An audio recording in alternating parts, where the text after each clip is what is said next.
Hello and welcome to NASA's Jet Propulsion Laboratory in Southern California. It's been a very exciting morning here. Earlier today, NASA's Ingenuity Mars helicopter completed the first powered controlled flight on another planet.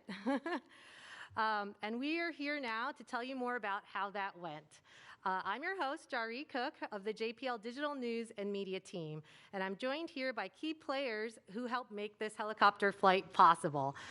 We are going to start with some opening remarks, but I'm going to introduce the panelists first. First, you'll hear from Steve Jurasik, NASA's acting administrator. Next, you'll hear from Michael Watkins, director of JPL. And then we have a set of panelists for more discussion. Thomas Zurbuchen, NASA's Associate Administrator for the Science Mission Directorate. Mimi Ong, Ingenuity Project Manager. Bob Balaram, Ingenuity Chief Engineer. And Hovard Grip, Ingenuity Chief Pilot. And Justin Mackey, Perseverance Rover Imaging Scientist and Deputy Principal Investigator of the Mastcam Z instrument. So I want to also note that the helicopter team is actually also with us on video conference. They can't join us because of COVID restrictions, but I just wanted to take a minute and celebrate the first powered controlled flight on another planet. Yay!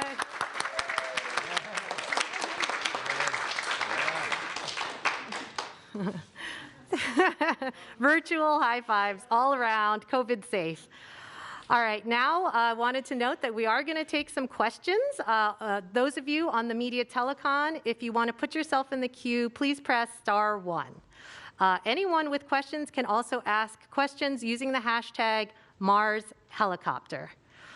Okay, so let's get started with Steve Jurasik, who will then hand over to Michael Watkins at the lectern. Go ahead.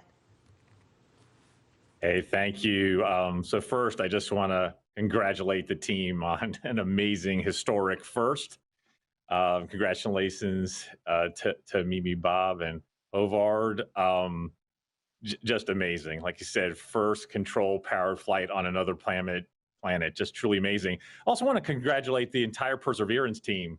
The helicopter was added somewhat late, to the project, which made it really challenging, not only for the helicopter team, but also for the Perseverance team. So for John and Matt and the Perseverance team who had to figure out how to integrate the helicopter on Perseverance and deliver it to the surface and deploy it, and for Jen and her team, the ops team, who supported this historic first flight. Congratulations to everybody. This was really a all hands on deck effort. It involved the Aeronautics Research Mission Directorate, the Space Technology Mission Directorate, and the Science Mission Directorate. It involved JPL, of course, but also the Ames Research Center and the Langley Research Center. It was really a somewhat unique integration of our aeronautics research talent and capabilities and our space systems development capability that really was able to accomplish this amazing flight very early this morning. I feel like I've followed along with the team while I was at Langley and then at headquarters in Space Tech, and then in the associate administrator role. I make a trip to JPL about once every year, and they'd always take me over to Mimi's lab, the Mars Helicopter Lab, and Mimi would tell me what they've accomplished and all the challenges they've had and what they've had to overcome.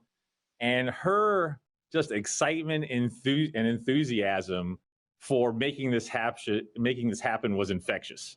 I think her leadership, along with the talent of the team, made me believe that they could do it, and they did. So again, congratulations.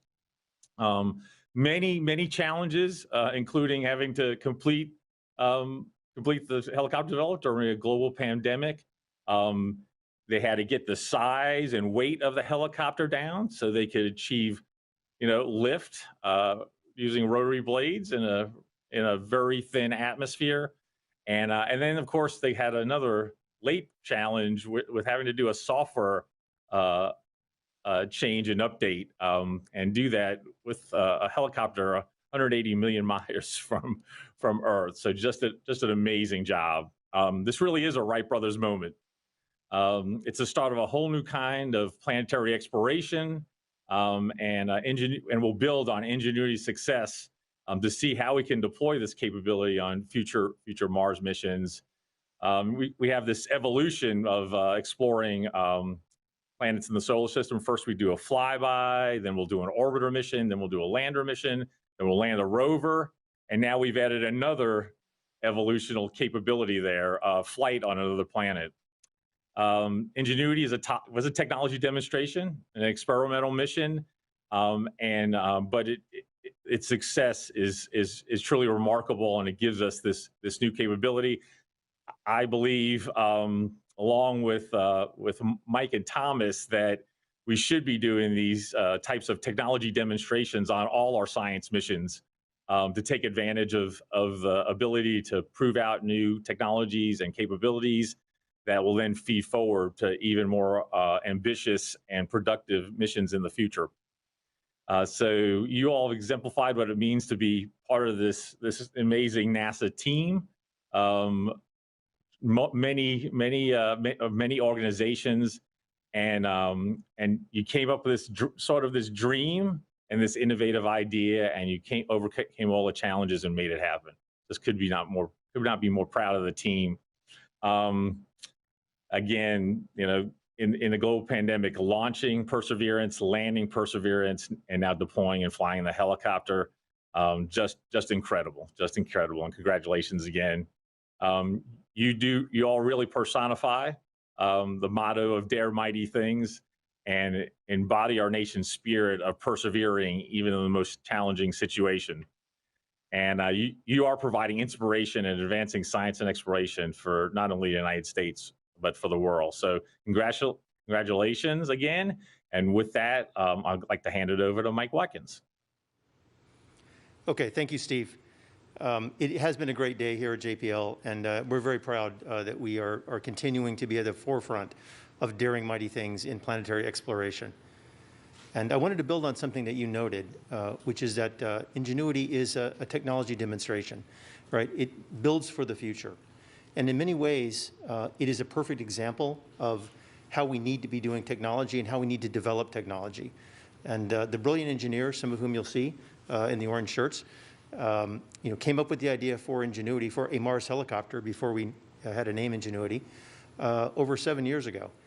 And there was a push from technology, but it wasn't quite clear at that time, was it really the right instrument? Was it really the right thing, a helicopter, to put on the Perseverance rover? And so we did what we felt was right, which was we stuck to it. And we kept working on the Mars helicopter. We kept overcoming technological hurdles, and we kept showing why it would be valuable as a scientific instrument in the future. And a combination of rugged support from JPL in terms of technology development, as well as NASA headquarters, and an exceptional team that overcame all the technological challenges one by one until it became obvious that the right thing to do was to put it on Perseverance and fly it to Mars as a full demonstration. And I think that's the kind of partnership, the kind of push of technology and pull of science that we are now seeing to be very productive within NASA. And actually, we're working on several other missions that have technology components, much like Ingenuity, but going to other parts of the solar system as well. Now, our brilliant team has overcome a number of challenges. And for those of you that remember, back in 1997, we had a mission called Mars Pathfinder, and it had effectively a technology demo called the Sojourner rover. And that freed us up from being in the place we stuck the landing to being able to drive around. And now of course, those rovers have become Curiosity and our latest Perseverance, capable of driving tens of miles on the surface and going to the best places for scientific discovery. Well, what the Ingenuity team has done is given us the third dimension. They've freed us from the surface now forever in planetary exploration, so that we can now make a combination, of course, of driving on the surface and sampling the surface and doing reconnaissance and even scientific experimentation on inaccessible places for a rover. And I think this is exactly the way we build the future. And I think you'll hear a lot more about the scientific promise rotorcraft on Mars as part and other planets as part of the Science Mission Directorate portfolio. And to talk about the importance of Ingenuity and some of the future, I'd like to turn over to my colleague, Dr. Thomas Zurbuchen, who is the Associate Administrator for the Science Mission Directorate at NASA headquarters. Thomas. Yeah, thanks so much, Mike. And I just want to tell you, as I'm starting here, I'm just so proud to be up here next to Mimi, and especially that team here also on the monitor. And I just want to tell you on behalf of all of us at NASA Science how proud we are of you and how we recognize how important you are for this particular success. So I just want to ask one more time, everybody, to join me in applause for the team.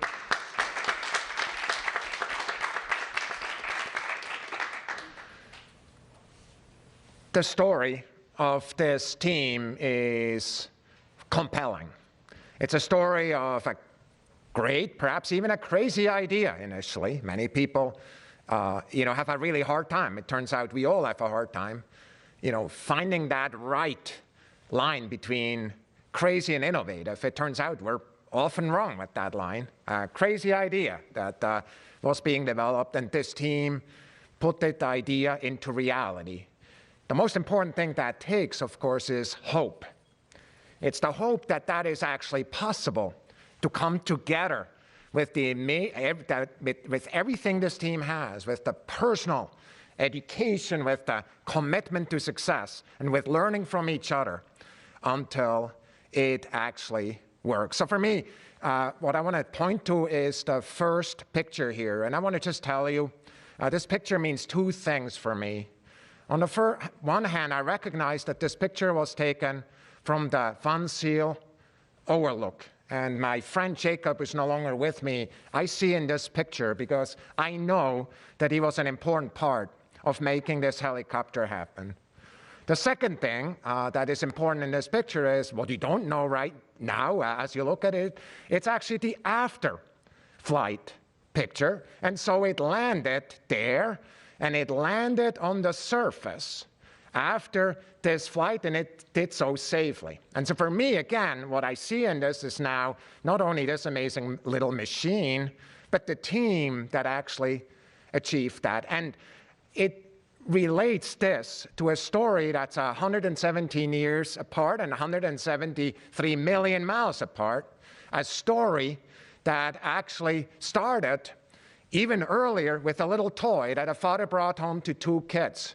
They were about 10 years old. It's a rubber band with a little rotor. It's a little toy that never got out of their mind. They became bicycle mechanics, and they started working on this, and actually did that famous record in 1903 when they achieved first controlled flight on this Earth. So when we look at the previous picture that I just showed, I want to just tell you that in homage of this amazing achievement, we have designated, and please pull up the next picture, have designated this landing site as the Wright Brothers Field.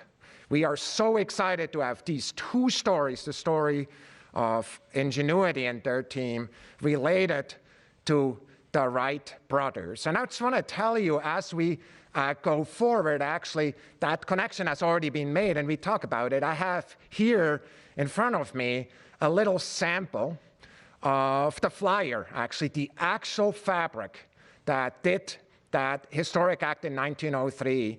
And what I want to show you in the next movie is actually how this sample, you see there's a piece missing in what I just showed you. In the next movie, I show how this piece that is missing was actually included on this flyer, and this morning made history together with it. So for me, Mimi team, Ingenuity team, history connecting those two amazing stories together has been made this morning. And why don't you tell us more, Mimi Young, about it? Great, thank you, Thomas. Well, our team has been working over 6 years, some even longer, towards that dream of experimenting the first ever flight at Mars. And this morning, our dream came true. If we can play this video, this is taken from Perseverance rover, video of our dream, just beautiful.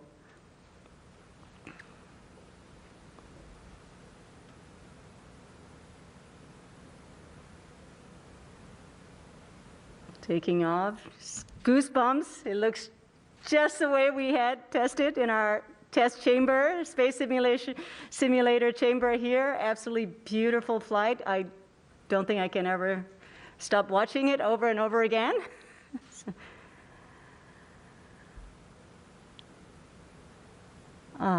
And lands.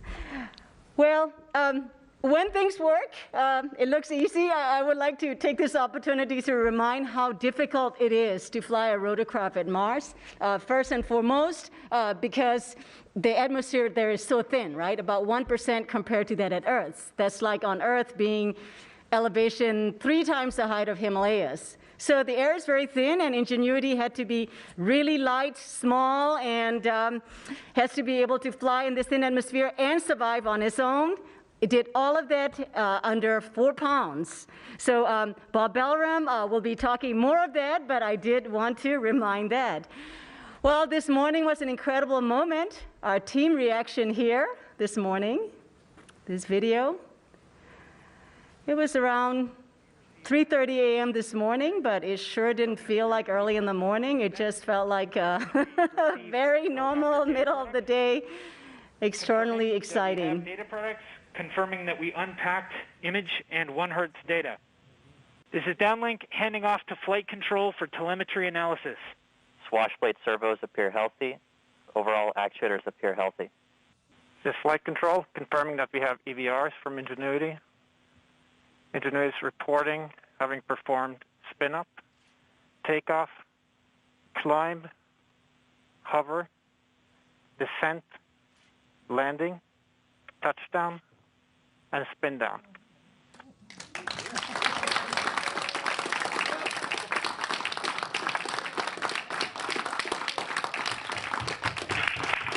And altimeter data confirms that Ingenuity has performed its first flight, the first flight of a powered aircraft to another planet.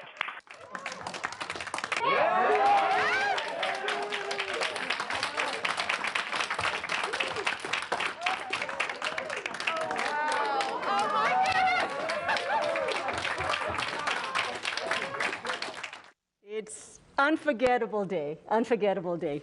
And, you know, it's all about the team to start with. Really, you know, our team across JPL, Ames, Langley, with our industrial partners, AeroVironment, Qualcomm, Celero, Lockheed, others. We were a team. I mean, just a strong team. And during this morning downlink, I did say that we had many friends who contributed to our success. Okay, and including Perseverance rover team and many, many others. And some of them are far away now. And again, as Thomas mentioned, Jacob Van Zyl, I'm sure you were watching our first flight from the Jacob Overlook. So we're thinking about you, David. I'm thinking about you, Jacob. So with that, this early morning flight, what it means for our mission success. Mars Helicopter Ingenuity Technology Demonstration Project has 3 goals in line with NASA's agency-level objectives. So the first is to show on Earth that it is possible to fly power control flight at Mars. We did that before we were launched. And then the second goal was to actually fly at Mars. We have done it. This is the first time I've been able to say we've done it. And the third goal is to get data back that will inform engineers that are going to designing future generations of Mars helicopters. And we have done that too, and we're going to continue. So beyond this first flight, over the next coming days, we have up to 4 flights planned, and increasingly difficult flights, challenging flights, and we are going to continually push all the way to the limit of this rotorcraft. We really want to push the rotorcraft flights to the limit and really learn and get information back from that.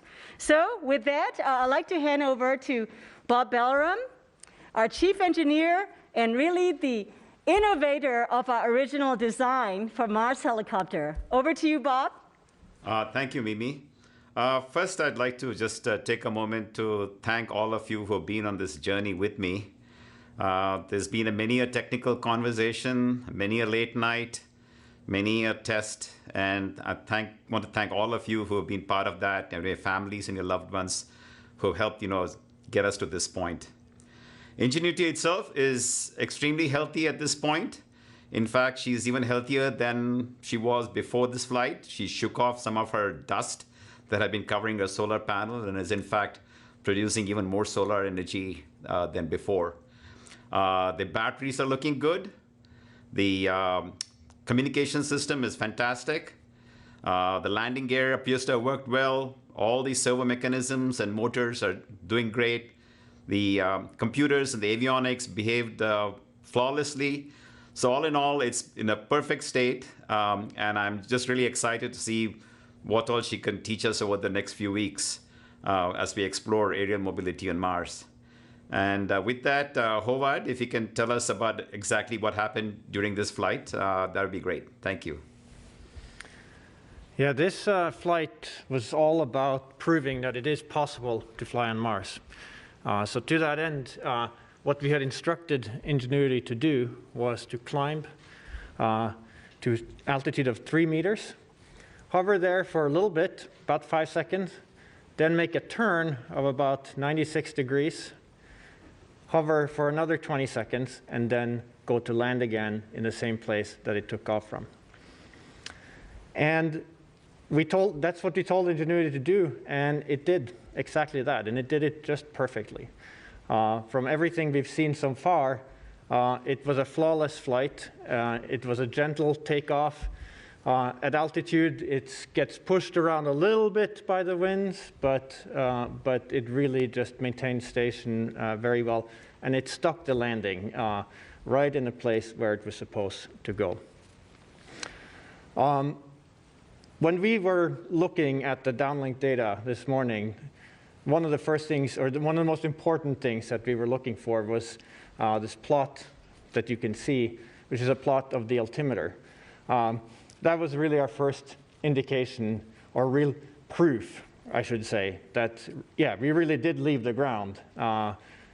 We really did fly.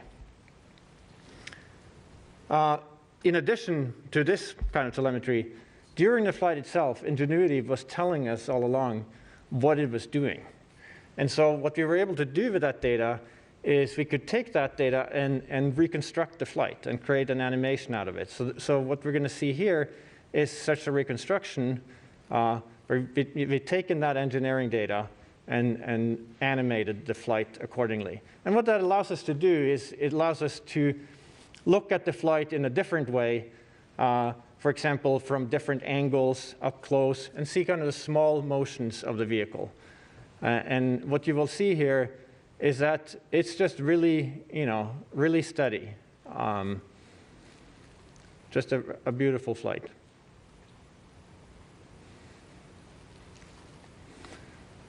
This is the initial hover, and then a turn. And then hover again for 20 more seconds.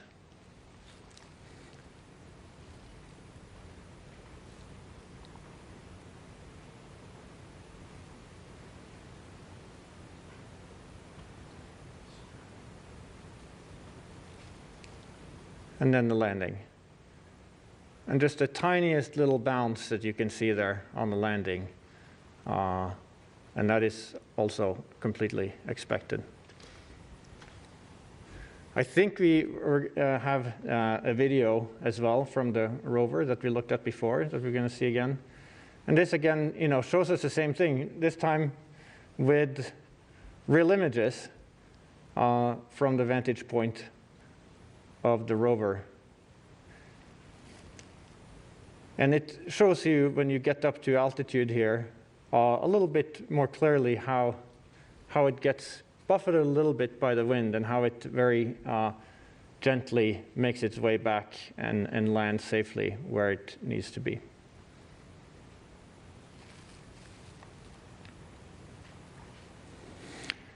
And what's exciting about this is a flight that we've done hundreds, if not 1,000 times before, but always in simulation. It's always been on a computer. And to see it now finally happen on Mars, and happen exactly the way that we imagine it, is just a really incredible feeling. Now, while it was flying, it has to keep track of where it is. And the way that it does that, in part, is by taking images of the ground below it, 30 images per second, and analyzing those in order to understand how it's moving. Now, those images are primarily there exactly for that purpose, not necessarily there to be looked at, but it turns out, we grabbed a few of those images and downlinked them to Earth this morning, and it turns out they're absolutely stunning in what they show. What we see here is Ingenuity taking a picture of its own shadow right below it, and I think this is just a stunning image, notwithstanding the fact that it's a low-resolution black and white photograph. We have another image from the same camera, which shows just a moment right before touchdown. You can see the legs are just about to meet the ground here. And this is a very interesting image to me, in part because of what it doesn't show, which is it doesn't show a lot of obscuration from dust, which is one of the things that we weren't so sure about prior to doing this experiment. So already we're learning things here. And in particular here, dust did not seem to be an issue in terms of obscuring the navigation camera close to the ground. In the next few days, we expect to perform further flights, and we also expect to get color images down from the helicopter. Now, one more thing that I want to mention here is that the International Civil Aviation Organization has assigned us a 3-letter designator for Ingenuity, IGY, India Golf Yankee, with the call sign Ingenuity. And those details will be officially included in the next edition of ICAO's designators for aircraft operating agencies, aeronautical authorities, and services. And the location of the flight was assigned an ICAO location designator, JZRO, for Jezero Crater, where the NASA Mars operation took place. And of course, these designators come in handy when we go to write our logbook. This is something that should be very familiar to any pilot out there. We always want to log our flights so we don't forget that we did them. And so for that purpose, we have, I have this logbook with me. It says the nominal pilot's logbook for planets and moons, because we're always thinking ahead here at NASA. So with that, I'd like to talk to Justin, who will talk more about the imaging. Okay, thank you, Havard. I'm Justin Mackey. I'm the Perseverance rover imaging scientist and also the deputy PI of Mastcam Z. And I'm here just really happy to be here to share with you the results of our imaging over the last few hours on Mars.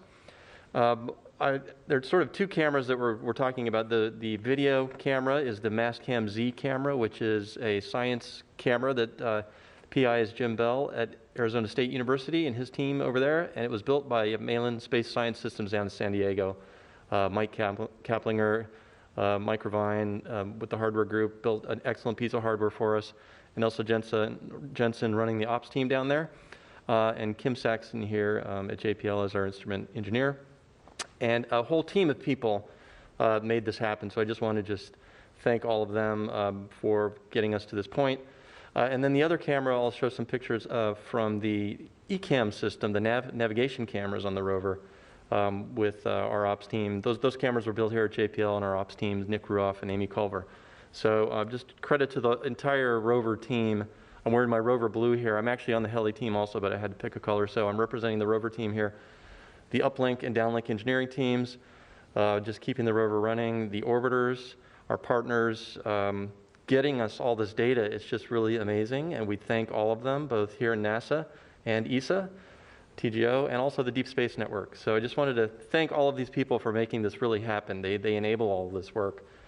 So with that, without further ado, I guess we'll go to the video one more time because we cannot see this enough. By the way, it only came down about 2 hours ago, the full frame. So let's go ahead and show the video. I'll talk a little bit about it. It's a 720p video. It's 1280 by 720 pixels. It runs at about 6.7 frames per second. And we originally had the strategy of downlinking the 2.4 second snippet. So there it goes. You can see it taking off. And if you look carefully, you can see it turning in flight. People have talked about that. And this is new. This just came down right before this press conference. Turning in flight and then coming back and landing. So I mentioned the frame rate. This is with our one of our wider angle settings on the camera, 34 millimeters. So it's a little more of a contextual shot. We also shot a full zoomed version on the heli itself, where the heli flies out of the field of view. We have not downlinked those full frame images yet. So we're expecting those in the coming days. We did verify from the imagery that the heli did take off about 3 meters above the surface, so that's an independent verification. The heli blades are a little blurred due to it's about a 10 millisecond exposure, which is about a 1/2 rotation of the blade at 2600 RPM, roughly. It's like 0.4. And let's see, and so far we've received about 14 or a little over 1,000 frames. I counted 1,400 last check out of about 2,000. So once again, the orbiter performance has really made this possible to even show you this so quickly to get video from the surface of Mars. So it's really an amazing feat by everybody. So the next image then is, again, going back to the fully zoomed 110 millimeter Mastcam Z picture of the heli on the ground.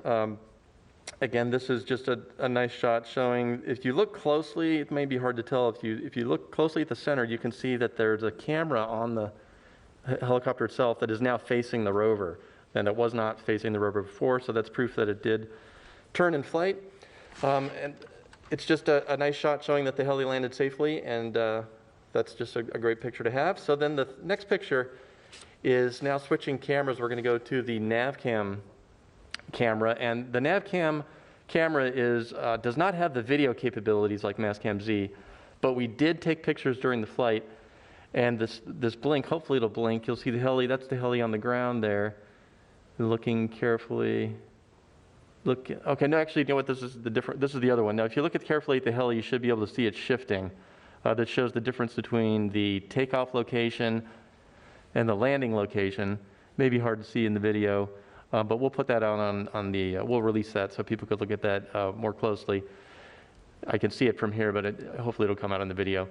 So it just shows that the landing was just sort of a real pinpoint landing there by the team, and so congrats to the heli team for just nailing it, Havard and company. And then the last video, or the last blink GIF shows, hopefully it shows the full height there. There it is, okay.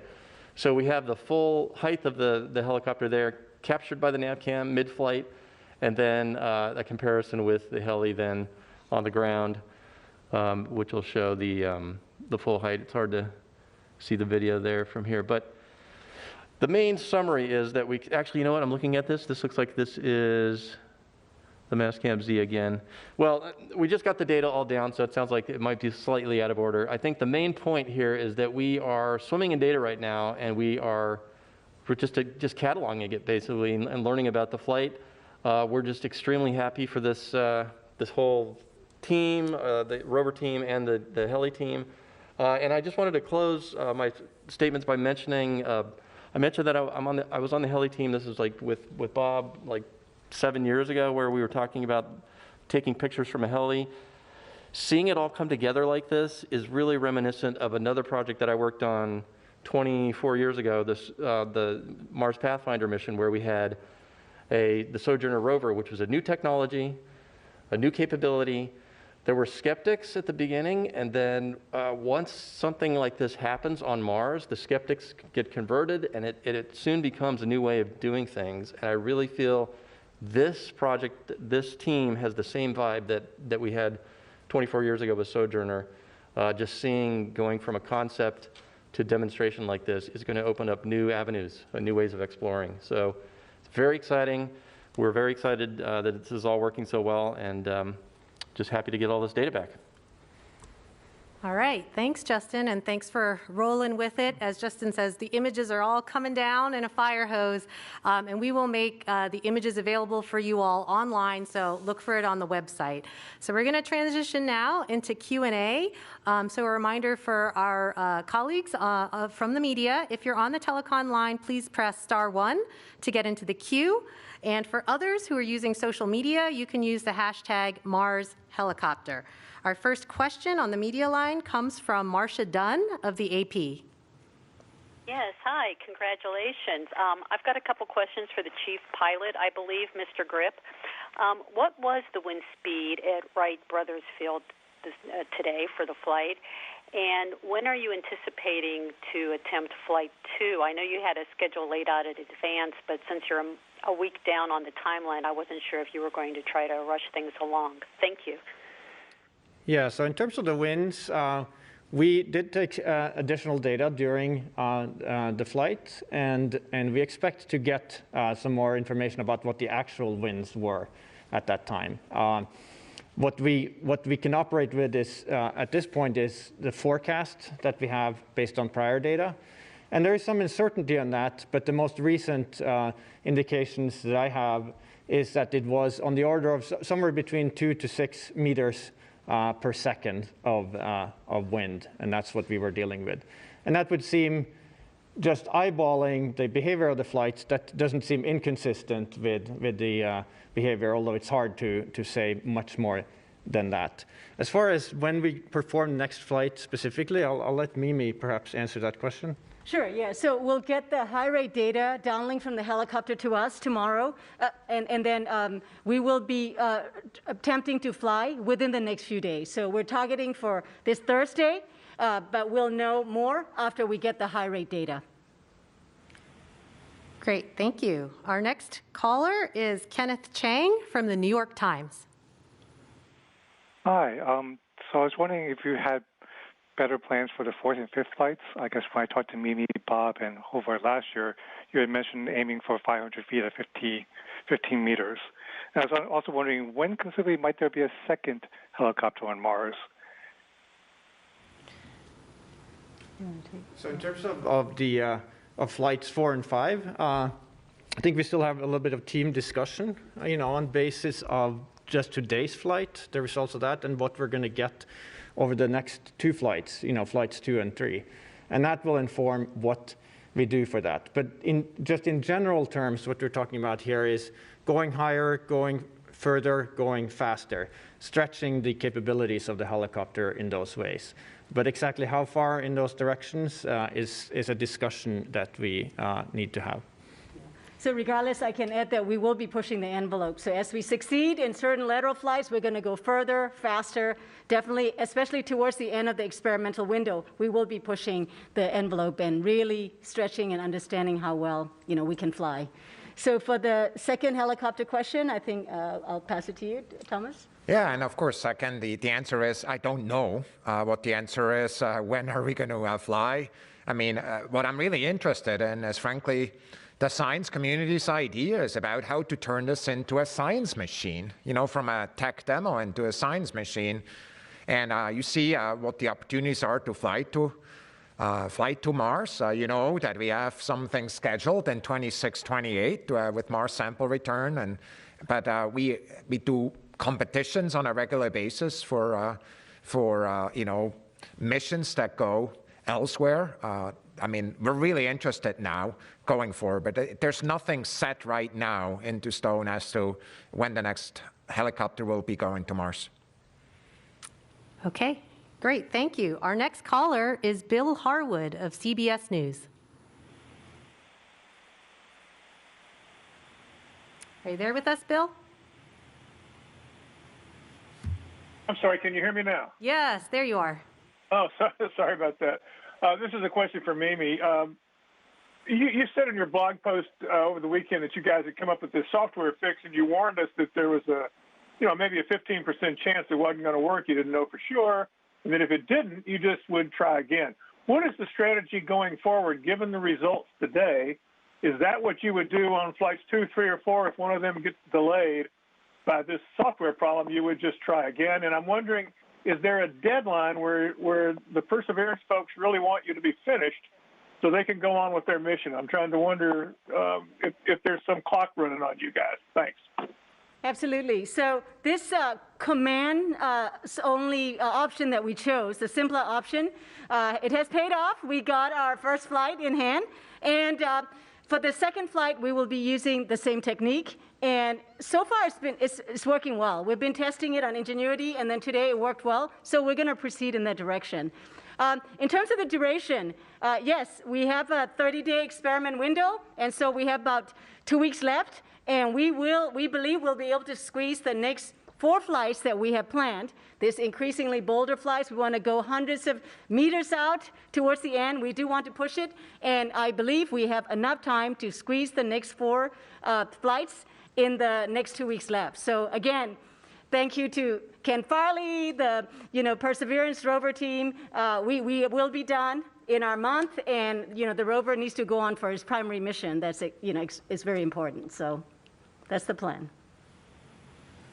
Okay, great. Yes, we have a month of Ingenuity and still some time left. All right. Our next call comes from Steve Gorman of Reuters. Go ahead. Hi. Hope you can hear me. Thanks very much. I just wanted to know, I'm not sure who to direct this question to exactly, but are there practical implications of the success of Ingenuity, not only for expanded, enhanced Mars exploration, but for similar modes of aerial exploration on other worlds, such as Venus or Titan? Sure. Bob Bellroom, our chief engineer. Bob, do you want to take that? Yes. The general technique of aerial flight is applicable to places like Titan and Venus. The specific vehicle, I think, will be quite different. Titan's a much easier place to fly, easier even than Earth in some regards. And Venus, has, depending on where you want to fly, has certain temperature issues. So the specific designs and will be quite different. But yes, this does open up that doorway. And I think the bigger lesson here, I think, is also how do we operate these vehicles? How do we test these vehicles? So there is that kind of knowledge that we have learned from this process of flying Ingenuity that will definitely transfer over and be useful for the folks who will be considering missions to those places. Thank you very much. Okay. Congratulations. Okay, all right. Thanks, Steve. Next up, we have Mike Wall of space.com. Thank you all for doing this. Just a quick question for probably Justin. Could you just kind of talk a little bit about how difficult it was to get those shots? It seems like everything is perfectly centered and everything worked extremely well. And I know you guys practiced, but was that tough? And a quick second one, do you guys plan to actually try to capture audio on the next flight, like whenever it happens? Thank you. Yeah, so that's a great question. I can tell you from firsthand experience that was harder than it looks. In fact, I think I speak for our entire imaging team that we're kind of relieved that we caught it in flight. We had practiced this 3-4 times before, and this was the first time that we were able to nail it. I think it's an interesting problem. You have 2 different spacecraft with 2 different time. They both have this roughly the same time, but they operate differently. And so characterizing how the heli operates when we tell it to go compared to how the rover does its thing is actually tricky. And I mentioned before, we had to do this with the Sojourner rover too, 2 different robots with their own system. We had to do the same thing here. And I think it's a credit to the team that we kept trying and over. And we were having debates, should we do one long video at one spot or do scatter shot? And so we ended up doing a mixture of both. And the fact that it worked out so well is just amazing to all of us. And we're very happy to be able to show these videos today. So that's the long answer. But it was tricky. I'll just say that. And like I said, we're all breathing a sigh of relief.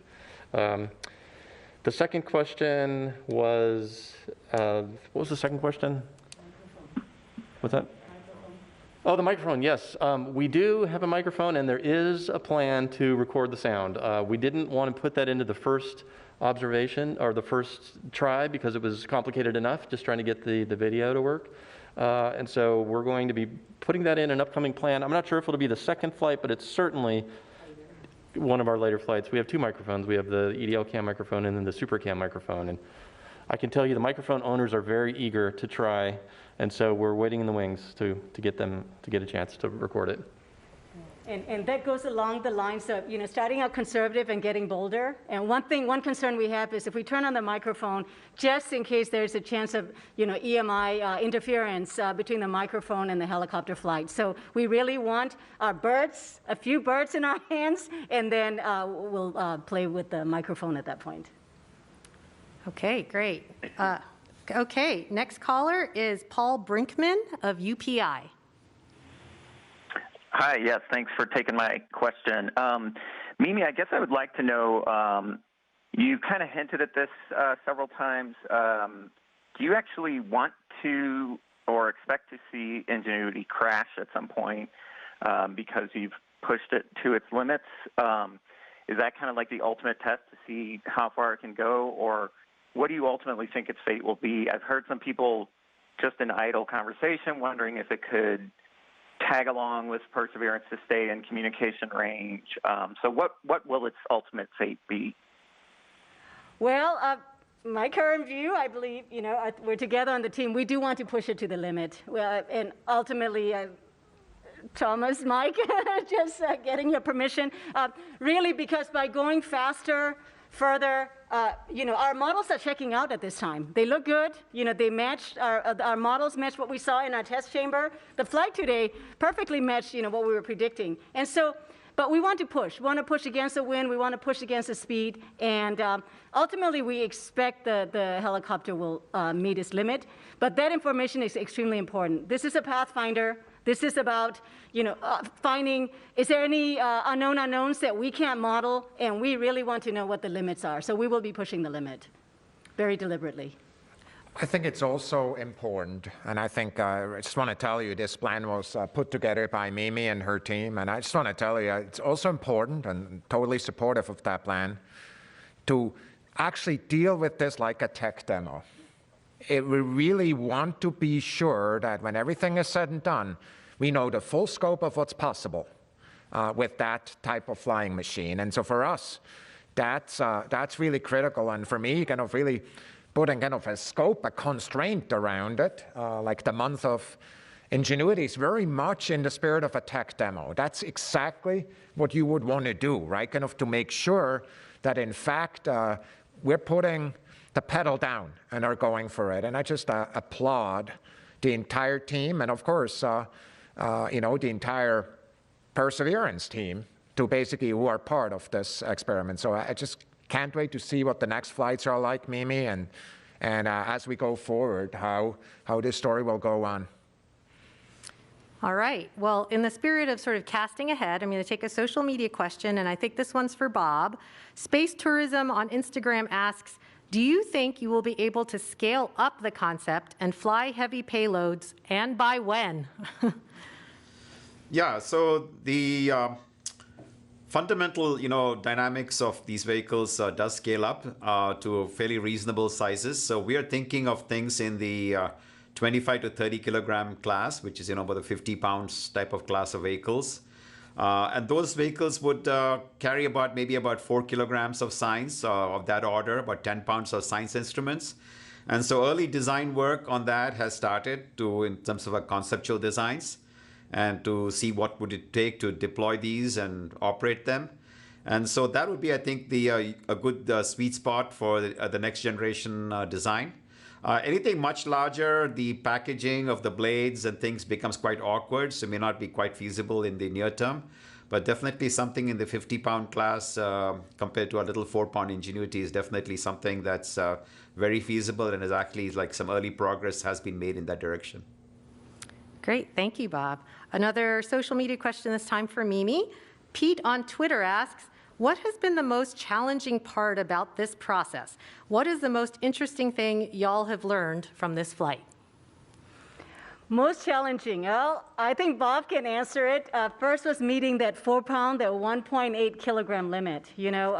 Theoretically, it was proven, it is possible to lift, build a helicopter. We knew early on from analysis. The real question is 1.8 kilogram. And Bob, as the chief engineer, managed those 1,800 grams. And I once saw him arguing with Eric Archer, who again, we have lost, sadly. Over, Bob, do you remember? Was it over 2 grams or 3 grams? Eric wanted this telecom hardware that was 2 more grams or 3 more grams, and Bob just wouldn't give up. So anyway, it made a huge impression. So the biggest challenge was the mass to start with. Okay, yes, sounds like every gram counts. Okay. All right, we're going to go back to the media lines, and next up is Amina Khan of the LA Times. Hi, can you hear me? Yes. Hi, thanks so much for taking my question. I have a couple. We've touched upon this a little bit already in some of the questions, but I'm just sort of wondering, you know, in your wildest imaginations, we talk about Sojourner being the trailblazer for all these other rovers, and you know, all of the ones that followed have been so sophisticated. What is the most powerful and sophisticated type of flying planetary explorer you think we might have in the next year, in the coming years and decades, and what kinds of worlds might they explore? Could you sort of, you know, wax imaginative and think about what the potential really is here in some specific but imagined ways? I'm not going to hold you to it. I won't come back in 10 years and say, hey, where's my rover on, where's my flying rotorcraft on Neptune or whatever. But I'd just like to see, so where do you think this could go? Thomas, you want to take this one? So the first application of flying vehicles, of course, is track and fly at Titan, in which we have a very different vehicle. And Bob already mentioned it's kind of in many ways simpler because of the stronger atmosphere at Titan than the Earth even. I want to just point out one point I'm sure everybody is thinking about already, but knowing how to fly a vehicle like that may actually have applications on Earth too. I mean, you know, it's that planet up there. At these very high altitudes, there's interesting science that I'm sure our Earth science friends are thinking about also now, and whether they're here at JPL and elsewhere. I do believe that the primary application beyond that is really going to be at Mars. And frankly, what is in my mind, right, when I look at this, is the you know, that much of the science, when there's a lot of papers written about, you know, from the reconnaissance orbiter, Mars reconnaissance orbiter, is about areas where we cannot bring a rover there. Like, you know, crater walls are really exciting with perhaps, some people say, water seeping out there or some kind of watery mix. Like, is that really the case? Well, to actually figure that out, frankly, you want to probably fly there. The final point I'm going to make is, right after the technology demonstration, it's usually a pretty bad place to figure out how big the boxes in which the solutions live. And I was not there, of course, at Sojourner. But, you know, we are here from 97. We're here, and we have Perseverance rover, and is basically enabling sample return. And for me, like, did in fact the Sojourner people think about a sample return of one of the core applications of this kind of mobility? Perhaps they did, but the point is, that is where we're investing major effort and, you know, dollars, attention. And frankly, without mobility, I do not know how we could do this. And it's an absolutely critical science application. So the most important thing to learn about these things, it's very hard to predict the future. All right. Justin also wanted to add something. Yeah, I just wanted to say, you know, 24 years from now, it'll be 2045, if I did my math right. We've been up since 2 in the morning. So I think that the people to answer that question are maybe people watching this press conference right now.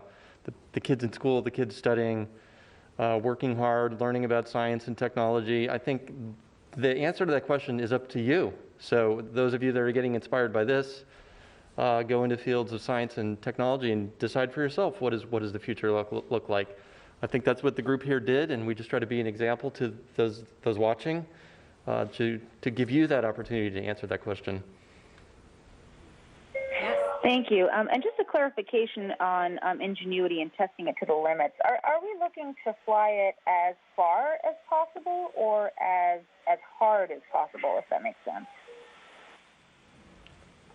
It is a question that I don't think we're fully decided on yet, where exactly we want to push it. As I mentioned before, You can talk about flying higher, you can fly farther, you can fly faster. Those are three particular areas where we'll be looking to in terms of possibly stretching the capabilities, assuming that things go well over the next 3 flights. That's where we'll be looking, but exactly how we prioritize between those different things, I think is still a discussion that we need to have as a team. Thanks so much. Thank you, Håvard. I think the gist was that it's hard to look into the future, but thank you for the glimpses into the future. Our next caller is Eric Mack of CNET. Yeah, hi, thank you for taking my call. This is looking a little bit far down the road, but I know that NASA has an entire technology transfer office and often likes to spin off its technology. So I wonder if there's been any discussion within the agency of possible applications for this technology here on Earth. So I did not check with the Technology Transfer Office, of which we're really proud. There's a number of technologies that were transferred in many different applications. In fact, I met one of my friends told me that he started a whole business based on one of these technologies. I just only learned about this recently. I would not be surprised if a company somewhere basically says, this is amazing technology, I want to learn about it, or whether or not the work is in this particular, in the research arena, like where we're working, or in other arenas that one could imagine, right? I mean, like so much of this is in the area of dreams, right? I've been thinking, I can't get out of my mind the amazing movie footage this would be if we saw somebody going up Mount Everest and seeing a kind of a drone on the outside actually covering that from there. I mean, nobody has ever seen this, how would that look? I'm not aware of any negotiations right now, but I'm sure if there's interest, the team is ready to support it. Thank you. Great. Okay, next caller is Stephen Clark of Spaceflight Now. Go ahead. Thank you, and congratulations to everyone. Stephen Clark, Spaceflight Now. A couple of questions. One for Håvard. Do you happen to know the velocity, vertical velocity at takeoff and touchdown of the helicopter? And also, maybe Mimi Ong can refresh my memory on the flight plan details for flights 2 and 3, since you have those, I think, already planned out. And just refresh my memory on the altitude and distance planned on those. Thanks. So I think the question was about the philosophy for takeoff and landing for Ingenuity. And so to take the takeoff first, the way that we take off is we boost off the ground with the fixed, what we call collective setting, that basically provides a thrust that's well above what the aircraft needs to hover. So it sort of boosts off the ground with limited control in that very initial, split second. And then once it separates from the ground, against just a few centimeters of altitude, then we take full control of the vehicle and guide it up to the altitude that it's going. And that is because we don't want to be fighting against the ground with the legs on the ground. We don't want to be fighting with it by applying full control at that point. We want to separate cleanly, get out of ground effect, and then continue controlling. On landing, our philosophy here is to basically fly towards the ground at a constant speed. In fact, Ingenuity is commanded to fly through the ground and then just stop doing that when it detects that it's not able to do it anymore, because that means it's met the ground. So it uses the onboard inertial measurement units in order to detect that it's stopped making progress downwards, and then it instantly lowers the collective to stop producing thrust and settles on the ground. And then on the flights 2 and 3, the second flight is to take off like today, except higher to 3 meters height instead to 5 meters height instead of the 3 meters height that we went up to. So we'll go up to 5 meters height and then fly laterally for about 2 meters, come back the 2 meters and land from where the exact spot that the vehicle took off on. And then following that, flight 3 would be again to go up to 5 meters and then fly laterally 50 meters out and then come back 50 meters and come back. Any other description you want to add to those flights, Håvard? Yeah, no, that about captures it. So it's sort of taking things stepwise. Again, the next flight we will be testing higher altitude, so that will be one aspect of it, and then the ability to track to different waypoints that aren't co-located like we have here. And then for that third flight, we would be translating further, and at that point also faster. Normally 2 meters per second is the forward velocity that we'll be using for that third flight.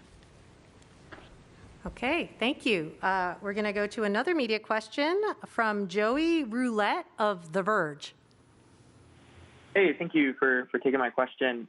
This one's for Thomas, and it kind of echoes some of the other questions already asked, but from a broader perspective, how much more confidence does this flight give you for sending more helicopters to Mars or other planets? And for Mimi or Håvard, what exactly does pushing Ingenuity to its limits mean, and how high, I guess, could it go based on the data that you guys are seeing now? And is there anything that you guys are seeing in this data that kind of tells you what those limits might be? Thanks. Hey, Joey, really appreciate the question. Look, I mean, I think of exploration, there's a box somewhere in my mind in which kind of all the things we know how to do are in that box. And kind of every mission that we're flying is a combination of the things we've already proven. Well, since this morning, there's an entirely new tool in that box. And it should be combined with the other things that are there. And I'm very confident that great ideas will emerge with that technology proven here for new missions. I would be very disappointed in the science community and the technology community if they didn't come up with something utterly amazing because of the new dimension that was added by this technology to explore. So for me, I'm confident we'll see a lot of this as we go forward. What it is exactly, I can't tell you today. Yeah, so again, in terms of how far we challenge it and what direction is still a little bit of a discussion, but what I can say a little bit about is, what are the things that we are challenging, if we go, say, faster with the helicopter. One of the things is airspeed. The aircraft is, tested up to a certain airspeed. And so by going faster, we would be challenging those limits, and that challenges the aircraft in terms of its stability margin, its ability to handle those larger airspeeds. Another aspect that we're challenging in that regard is the navigation system, because as I mentioned before, we navigate by taking images of the ground below. And as we're traveling faster over the ground, those images, the features in those images disappear from view faster. And so that's another limiting factor, if you will, that we're pushing up against as we start to go faster with the helicopter. In terms of altitude, a main limiting factor there is our altimeter, which is actually a laser rangefinder that measures the distance to the ground. And so we're limited by how high we can fly before that stops working properly. And so nominally there, we're looking at probably somewhere, at 10 meters or a little bit more, but not much more than that before we would start to run into limits with the laser rangefinder. Well, to put a number on the distance, Håvard, I'd love to push it to 600, 700 meters. So just putting it on the record. Okay. So anyway, yeah, this is the further team discussion we're going to have. I'm being more cautious here, but yeah, I'll take that discussion. Okay, all right, thanks for that. Next caller is Guy Norris of Aviation Week. Yes, thanks for taking my call, and congratulations on an amazing achievement.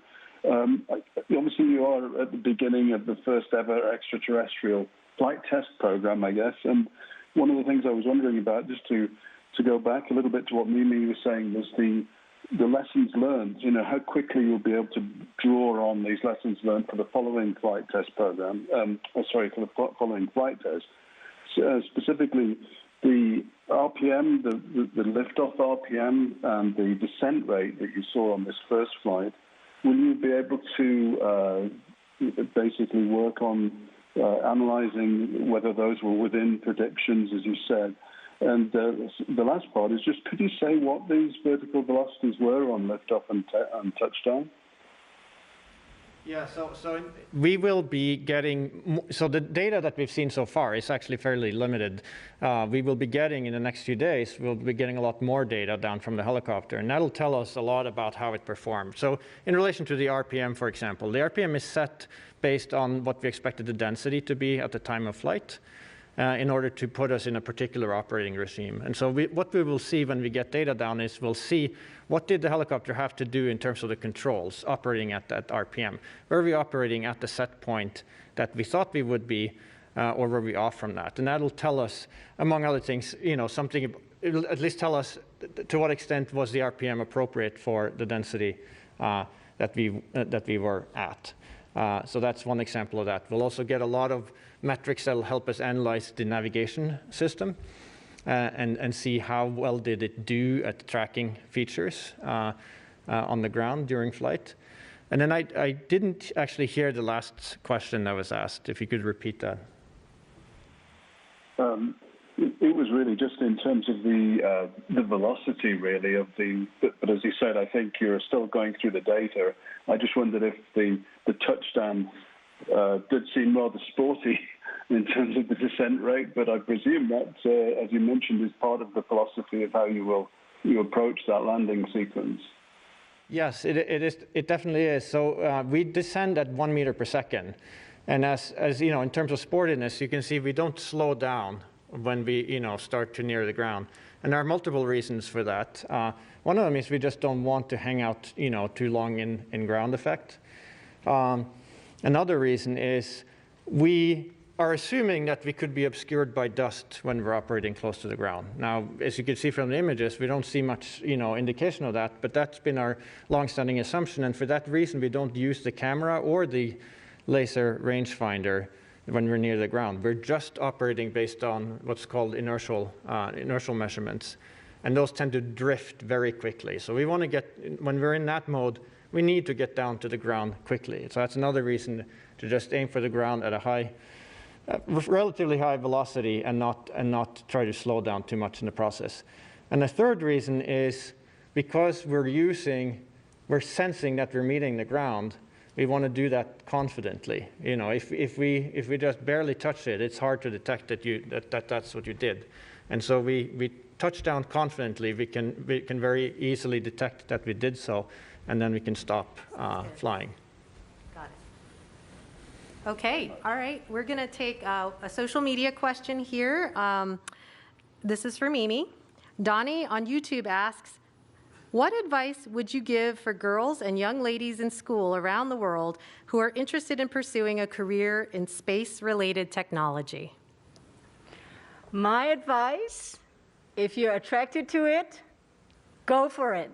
Don't let anybody talk you out of it, including yourself. So I like to say, find an intersection of what you like to do, what you're good at, and the cause that you want to make and improve on. Find that intersection of those three. When you find it, like it sounds like you are attracted to STEM, go for it. And it takes tons of hard work, but it won't feel like hard work because you're going to enjoy it so much. Your passion's going to come out of it, and you will be able to make whatever you want to make happen. So yes, my biggest advice, don't let yourself talk you out of it, and definitely don't let other people talk you out of it. Thank you, Mimi. Okay, we're back to the media lines. Rick Lovett of Cosmos Magazine. Go ahead. Yes, thank you very much. My question has already been answered. Okay, all right. Then we will take the next media caller, Leo Enright of Irish Television. Thanks very much, Jairi, and congratulations to everybody. I have a semantic question for Bob Ballaram. Some people may not realize that we journalists are people who look over our shoulders and check what we write. In Europe and Asia, we call these people sub-editors. And my sub-editors want to know, why do I keep calling this a helicopter, and why do I not call it a drone? Can you help me answer that? And Jairi, if I could ask a second question to Justin Mackey to know where is Perseverance going to be during this extended flight test program? Is it going to stay in place, or will it move around between flights? Thanks. Yeah, so purely as as a terminology, whether you call it a rotorcraft or a helicopter or a drone, you could use those interchangeably. I think one of the connotations of drone here is that it's has a little bit of an off-the-shelf. You go buy it at your favorite store, and you can fly it out of the box. Ingenuity is quite different. It had to be designed from the ground up for a very alien, very harsh environment. We don't have drones that survive minus 130 degrees Fahrenheit at night. We don't have drones that fly in 1% of the atmosphere of Earth. So if you're careful about using the word drone, and you remember that this is a very, very, very special drone, you could say drone, but just want to make sure that people don't lose track of the fact that it's a very special aircraft that's quite unique. But if you want to call it a drone, helicopter, rotorcraft, depending upon your community and your audience, feel free. Okay, and then Justin, you want to? Yes, so the rover is actually going to stay at its current location during the next few test flights. This location was actually, there was a fair amount of discussion about where to park for the duration of the month of Ingenuity, and the science team spent time debating that and picked this location. There are a lot of interesting nearby rocks that the team has actually been, over the weekend, doing a lot of interesting discussion about trying to understand where the local geology, and they're keeping very busy actually. I will also mention too that this is giving the team a chance to just look at all the data. We've also been using Mastcam Z and the SuperCam RMI remote microscopic imager to take really detailed pictures of the delta remnants, and there's been a lot of discussion about which way should we head into the delta, should we go one way or the other way, and so this is giving the team a chance to get caught up on all of that too. So we're going to be parked right where we are. We like this location, and I don't know if any of us mentioned, the heli is about 70 meters away from where we are right now, 69 to 70 meters. So we like that vantage point. As you can see, we get a good view of the heli, so we're happy with the current location. Okay, we're going to take another media question. This one is Roseanne Aragon from KPRC TV. Thank you so much for taking my question, and congratulations. This is sort of whoever would like to answer this. I understand that you have done hundreds of simulations of this. I'm interested to know, is there something that you have learned that's significant that was not in line with what you had predicted with the simulations, other than the dust and the cameras, of course? It looks like, like it did in simulation. It's, again, we're going to get more data, and so we're going to mine through that, and we're going to learn things from that, and there may be things there that are unexpected.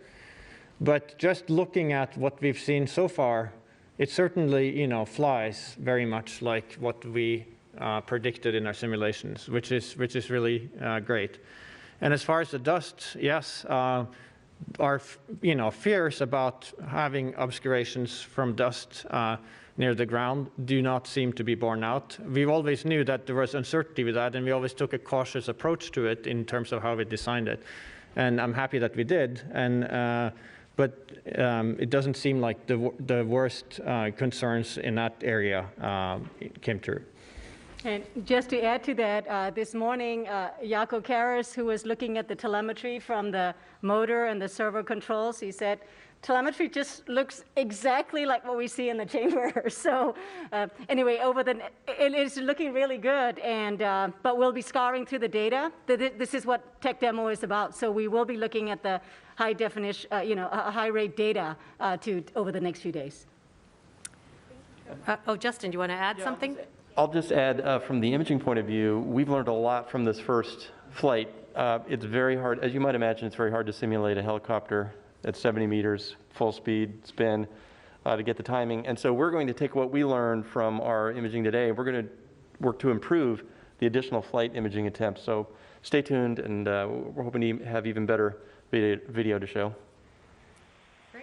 Okay. Thank you so much. And go ahead. With the full scope of understanding the vehicle itself, where will this helicopter be the most productive and that would bring the most information on Mars? Thomas, do you want to take that? There are many areas on Mars that, frankly, we would like to have more information about, and that information is not accessible in any fashion by rover. And so for me, if I was to make a prediction, and again, you know, Yogi Berra said it's hard to make predictions, especially about the future, and that also applies here. But if I was to make a prediction, I would say the first type of applications are in one or another location like this, especially crater walls or specific craters where we just can't get in, you know, and we would like to see what's there and how the walls are composed. But somebody else may have a different idea here on the panel, or I'm sure in the science community with 10 scientists will have 20 ideas. Okay, thank you. All right, we're going to take another social media question. Maybe Mimi can start with this, but it probably applies to everyone, especially the people on our video conference. Stephanie Lee on Twitter says, how is the Mars helicopter team going to celebrate this amazing accomplishment? Well, okay, I'll answer. First of all, this is the first day in our 6-7 years of effort that we feel licensed to celebrate just the way we are. Hovar's one of them, Josh Revich another one, Teddy Zenitov is another one. There are a few who have never let me celebrate fully that have always said, not yet, not yet. And so we've had a long journey. You know, we came from a little prototype to a risk reduction vehicle, to engineering development model, to Ingenuity, and then how to get onto the rover, getting launched, and then surviving the launch and surviving the drop, and, you know, and here we are. Every step has been huge, and we have never allowed ourselves to celebrate fully. So yes, we will be celebrating 100% fully. We're authorized for the first time. But I'm sorry to disappoint you. We don't know what our party plan is. At least a WebEx happy hour now. Bob, do you want to chime in? Bob is usually, can you tell? He's our chief engineer and innovator. So he always thinks out of the box. I don't know, Bob. What should we say? Oh, I don't know, Mimi. I think we could look to you for leadership even here. Then we're in trouble. So anyway, that's a great question. Yeah. Well, I know we're under COVID conditions, but hopefully you could see everybody smiling under their masks. All right, we're going to go back to the media lines. We have Kin Song Lee from Hong Kong Cable News. Go ahead. Hi, thank you. I would like to ask, what's the meaning of this flight for the aerodynamic studies? And I hope you could explain a bit more on whether we could fly other kinds of aircraft on other planets. Thank you. Håvard? Yeah, so it's very significant in terms of validating, you know, the aerodynamic modeling that we've done in this project. So, you know, I say, you know, it looks like what we've simulated. And that's great because it validates, you know, the work that we've done. It means, you know, we got it right. And that is a huge, huge thing in this case. And we'll of course learn more as we get additional data and do additional flights for that. And as far as doing flights elsewhere, I think maybe Thomas could comment on that. So I think there are a number of flights we would like to do on Mars, right? And we need to figure out what the right places are to go and the right applications for that. And my hope is that science communities around the world are starting to focus on this. Going to Titan is something we're already working on right now with a vehicle called Dragonfly that is under development. And even though that's a very different atmosphere aerodynamically, a lot of the lessons learned here is how to test these vehicles and how to get them ready and actually put them in place. I think a lot of these lessons learned here are actually utterly applicable. There's other bodies, of course, in the solar system with atmospheres, and I would not be surprised if great ideas can come about to go to these as well. But those are the two obvious places to think about right now. Okay. All right. We have another caller on the media lines, Ken Kramer of Space Up Close. Go ahead. Thank you very much, and congratulations to the whole team. I have a question. For the fifth flight, if you get that far, is there any possibility that you might fly the helicopter towards the path that you're going to drive the rover and then drive past? If you do that, would you then drive up to the helicopter and take some pictures of it and inspect it and see what it looks like? And for Thomas, do you have any room on the 2026 lander for a helicopter? Thanks.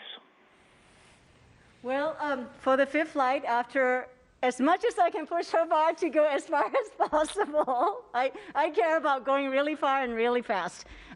That number, which I'm really hoping is 600 meters kind of distance, and as fast as we can go is what we care about. I have to say I did share with Ken Farley and Mars 2020. We don't care which direction. We really want to push the helicopter flight in the distance. So I would like to turn the question over to Ken Farley and Mars 2020 folks, if there is a preferred direction. So that is a conversation to come. So from our perspective, we want to push the distance and the speed. So stay tuned. So you asked me, hey, Ken, you asked me about 26, or the Mars sample return campaign. I just want to tell you, the Mars sample return campaign, the most important thing we need to do is keep it streamlined as possible. There's a lot of things we could be adding to this, and science instruments, this and other things, and frankly, the campaign that we have in front of us is very much focused on exactly one key objective, and that is to bring the samples back to Earth. And everything that we're doing is supporting that objective. So technology demonstrations, are a really critical part. I think Mike Watkins said it well at the beginning. We want to see wherever we can do it. I just want to also mention that for many missions, focus is a very critical part as well. And so often, what we need to do as explorers is have two opposing thoughts in our minds at the same time. So that's what's going to happen here also. Okay. All right. So thank you. We're going to take another media question. Manuel Mazzanti from Debate. Hello, everybody. Congratulations. NASA, JPL, the entire team, even the guys remotely. This is an historic day. Mimi, your enthusiasm is contagious, definitely. A question for you, or maybe for Howard. The 96-degree rotation of the helicopter was done to see how the helicopter responds to certain commands, or was it done to point the camera towards the rover? And I wonder if we are going to be able to see the rover from the Ingenuity perspective. So we wanted to make a turn because it goes a little bit further than just a straight up and down flight. And the particular turn that we did there, the 96-degree turn clockwise, did put the camera, the return to Earth camera, pointed towards the rover. We did not take a picture with that camera during this flight, but it does set us up for potentially doing that for the next flight. As far as whether we will see the rover or not, it depends a little bit on exactly the state that the helicopter is in when the picture is snapped, because the camera is angled downwards at an angle where it doesn't see all the way to the horizon in level flight. And so you have to get a little bit lucky to catch the rover in that image. So we don't have any guarantees that we will actually have that. Thank you. Go ahead, Justin. I'll just add one thing to that, because people do ask that question about imaging the rover with the camera. The original intent or plan was to have the camera rotated in portrait mode, so that the long end of the field of view would look up just above the horizon, and we would take the picture of the rover. But late during development, and Bob can even talk about it a little more, there was an issue with the configuration, and it had to be changed and mounted in landscape mode. So that's the story of why it is tricky to get that picture of the rover itself. Okay, great. Thank you. And thanks to everyone for all of their questions. If you're a member of the media and you still have more questions, you can contact JPL's Digital News and Media Office. We will help you get interviews or everything you need. And if you're on social media, we'll continue to answer questions with the hashtag Mars Helicopter online. So thank you, everyone, for this. And for more on Ingenuity, you can visit go.nasa.gov/Ingenuity. We'll put the latest updates there. And if you want to learn more about the Perseverance rover, visit mars.nasa.gov/Perseverance. There's a link in there to the raw images. And so if you too want to drink from the fire hose, we have a place for you to go. All right, and if you're on social media, you can join our conversation at NASA JPL. Again, you can use the hashtag Mars Helicopter. Thank you for watching, and go Ingenuity.